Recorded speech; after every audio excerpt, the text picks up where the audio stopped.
All right. Hello, everyone. My name is Nicholas Burns, and I welcome you to what is now our fifth webinar in our Environmental Matters webinar series. This one is entitled "Native Plants to the Rescue," and we will be discussing some of the most common low-impact development methods and techniques and why we use them. This webinar is brought to you by the City of Superior Environmental Services Division of Public Works. Let's get started.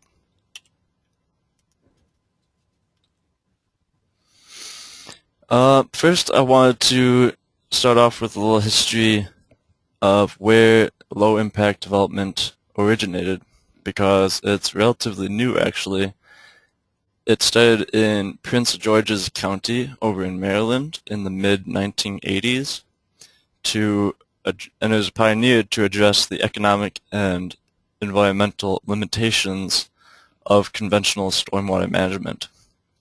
Low-impact development achieves a better balance between conservation, growth, ecosystem protection, and public health and quality of life. So it's come a long way, and there is great potential. So what is the purpose and benefit of low-impact development? Not only for the environment, but for the community and homeowners as individuals as well.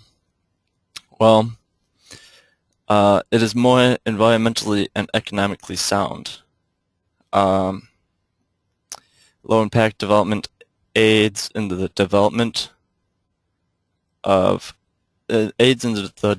site to protect or restore the natural hydrology of the site, so that the overall integrity of the watershed is protected.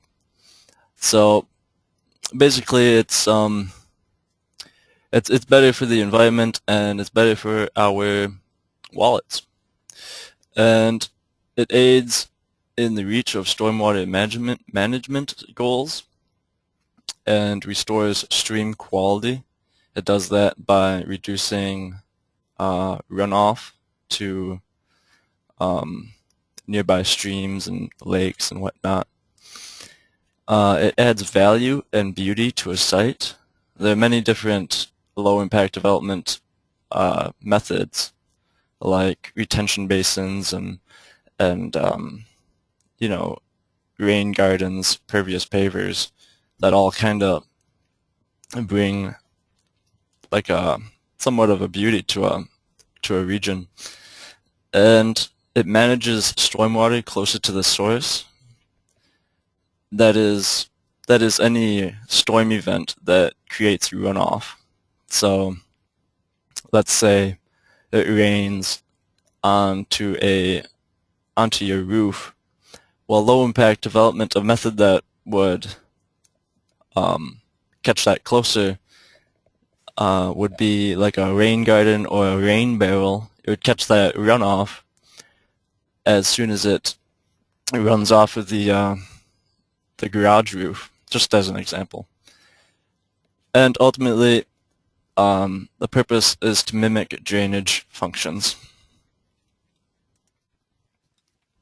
So there are 4 basic principles to low-impact development.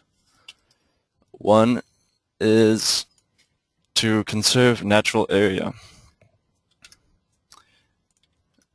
Another is to minimize development impacts. And that would be, what I mean by this would, for example, let's say I build a shed or a parking lot, some impervious surface that prior to me building it, that area was capable of absorbing stormwater naturally. So once I build that new structure, the parking lot or the shed, some impervious surface, I would want to use low-impact development methods to recreate that natural hydrology of that site. Another is to use integrated management systems, and those are, practices, sorry. Those are practices that are good for the environment, but also for public health and safety. And another is to main site runoff rate. Alright, common low-impact development methods. There's a number of them, and my goal here is just to kind of bring the most common of them to your attention, and give you a little information about each one of them. So we have rain gardens, vegetated swales,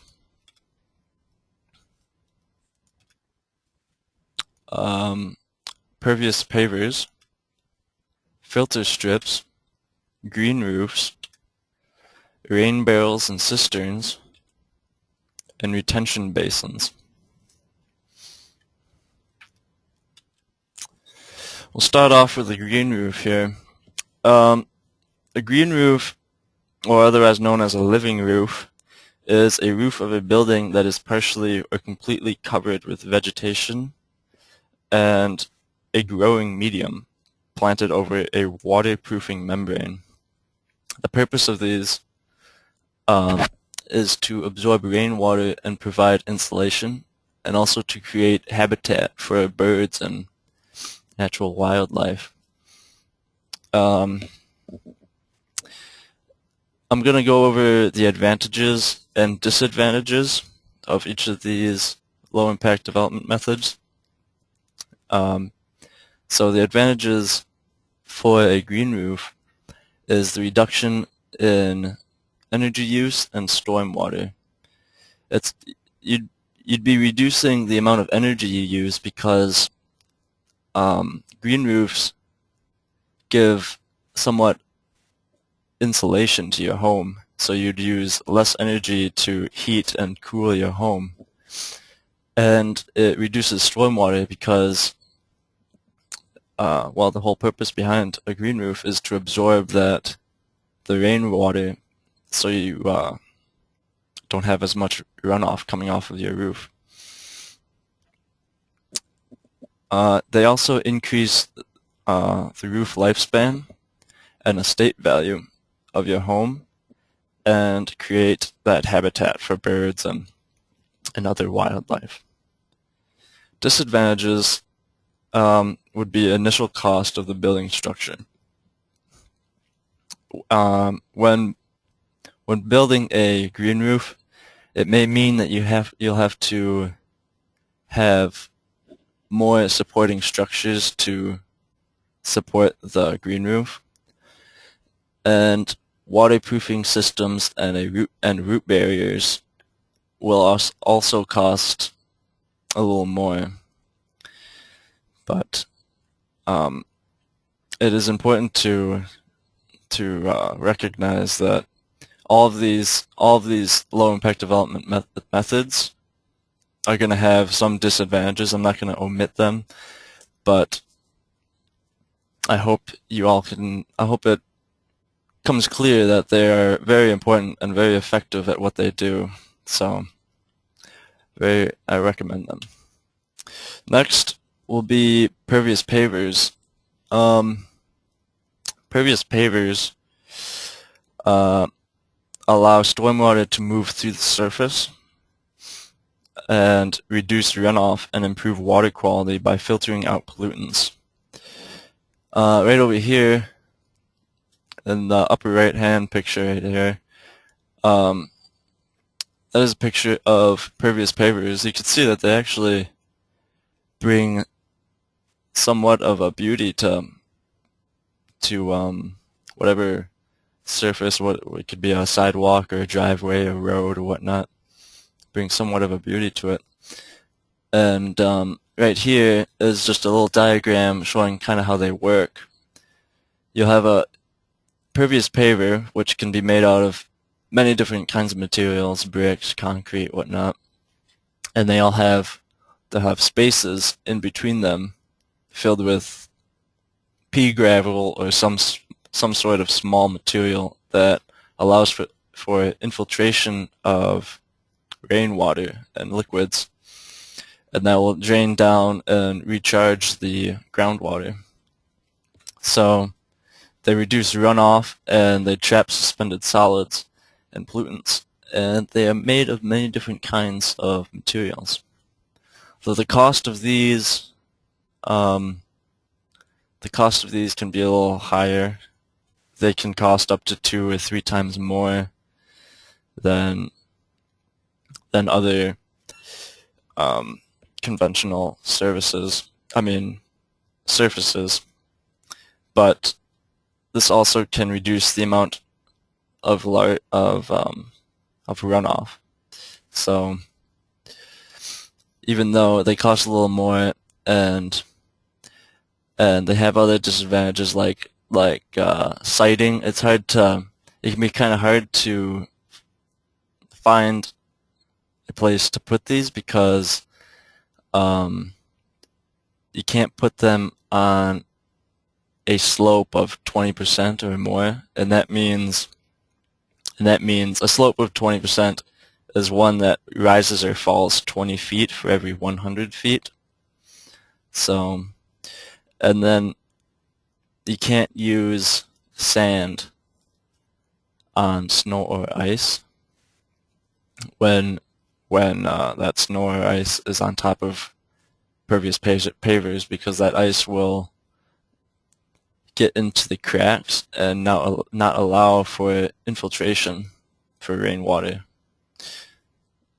But it's important to note that these are effective, but they are definitely not a replacement for other low impact development techniques.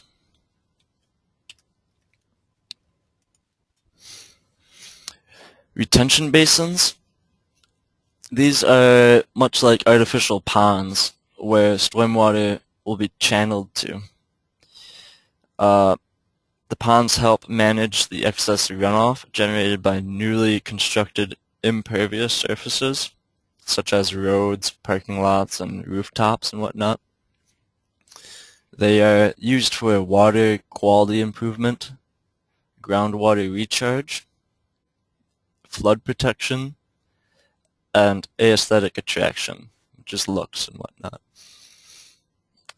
Retention basins differ from detention and infiltration basins, because retention basins, they will always have a constant level of water in them. They will always have at least a small amount of water pooled up inside of them, whereas detention basins have no permanent pool of water. And infiltration basins direct stormwater to groundwater through permeable soils. Vegetated swales now. These are trenches or ditches that are surrounded by vegetation to convey stormwater. They filter out pollutants and infiltration of runoff, and they bring a visual interest to what normally is just an ugly ditch, right? So they're good for that. Native plants are preferred here over things like turf grass as swale liners because of their high resistance to flow and filtering properties. Native plants are recommended for all sorts of low impact development techniques for multiple reasons. Disadvantages, however, is the labor and cost of vegetated swales. However, labor and cost depend on the width and depth, length, and slope, and many other factors, so that's good to know. Good to factor in what kinds of things affect the cost of all of these techniques. Filter strips. Filter strips, kind of like a riparian zone for those of you that live on the shoreline of a stream or water body of some sort. They slow the rate of runoff, settling out pollutants. So right here, here's a picture of right where I'm circling my cursor. That would be an area for a filter strip. Filter strips are usually contain higher grasses and other vegetation to slow the rate of runoff. And there's usually a pea gravel diaphragm at the top of the slope. For two reasons, they'd put a pea gravel diaphragm right up here for two reasons: to settle out sediment and to level, and as a level spreader. So when the runoff is coming down, it'll hit that pea gravel diaphragm right there and kind of spread it out, so you don't get one big trench of runoff right here. It levels it out. These filter strips require a little space, and there's limitations in how much pollutants they actually remove, but they're a good help. Rain gardens. Rain gardens are used to increase water quality to nearby water bodies and can be designed for specific soils and climates. Native plants are recommended for rain gardens for multiple reasons, and this goes for almost all low-impact development techniques. Native plants, while they generally do not require fertilizer and are more tolerant of one's local climate, soil, and water conditions, and attract local wildlife, they cost a little less to maintain over time as well. Rain gardens will typically be fed by like roof runoff, or maybe like a vegetated swale might lead to a rain garden, or a rain barrel, which is a great companion for any garden, as you can read. Right here, these two pictures right here are of the bluebell garden, which is one of our rain gardens here at the wastewater treatment plant in Superior. This one was created some years ago with some help from community members, and it is a fine example of how a rain garden works and what it looks like. These can be designed for different regions and can reduce pollution to streams up to 30% actually. They also give aesthetical appeal with their flowers and the beauty of what they look like. Disadvantages, however, would be the maintenance. But gardening is pretty fun, so it's all good. Rain barrels and cisterns, however,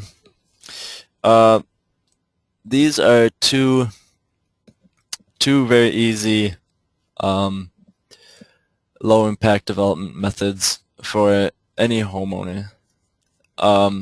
They collect water from rooftops or other catchment areas And and so basically it's just a rain barrel is just a big barrel on the side of your house or garage or shed where water from your roof it runs into your gutter and then is followed down into the rain barrel. And then you can hook up a hose to the bottom of these rain barrels and feed your rain gardens with them. Cisterns, however, they're a little bigger. They can hold hundreds or thousands of gallons of water depending on their size. And you can find those underground even. Advantages of rain barrels and cisterns are the cost. They're very cheap. We're actually selling some here. I'll talk about that a little later though. But they're very cheap. They reduce runoff and conserve water. You can use them to feed your plants, and they recharge groundwater when you use the water to water your plants, water your lawn and whatnot. Disadvantages would be installation and maintenance. Maintenance is not actually all that bad, but installation can be a little tedious if you have to make your own rain barrel. But in the end, it's not all that hard, so I recommend it. And a good note to remember is a collection system can yield 623 gallons of water from 1 inch of rain on a 1,000 square foot roof. So these rain barrels can help quite a bit in preventing runoff. Alright, I guess I just want to summarize it a little bit here and just let you guys just ask to help keep our water clean, because there are many different low impact development methods out there, and they all help, and they're all very effective in what they do. So I recommend them all, and thank you very much. Here is a list of upcoming webinars, and for every webinar you attend, you'll be entered into a drawing for a free rain barrel. But this is only for city residents only of Superior, Wisconsin. And we'll also be selling rain barrels and compost bins. You can place an order by May 24th of this year, and you can get more information of that at our website, www.cisuperior.wisconsin.us/sale. And also, there is a native plant night coming up on May 21st, hosted by a coworker of mine, and you can go there and learn more about native plants and their importance to our area. There will be 4 speakers, and that is May 21st. You can also get more information about that at our website, or call 715-394-0392. If there are any questions, go ahead and ask those now. Otherwise, you can go to our website and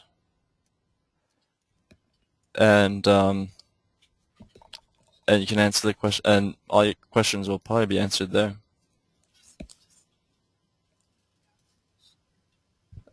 Okay, we have one question here.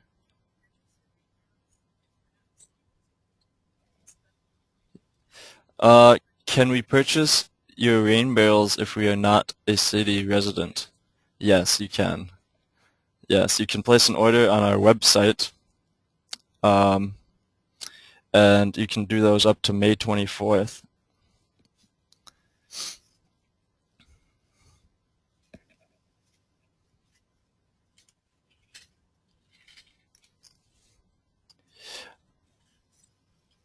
Alright, if there's no other questions, thank you very much for attending, and hope to see you all at the next webinar. Have a great rest of your day.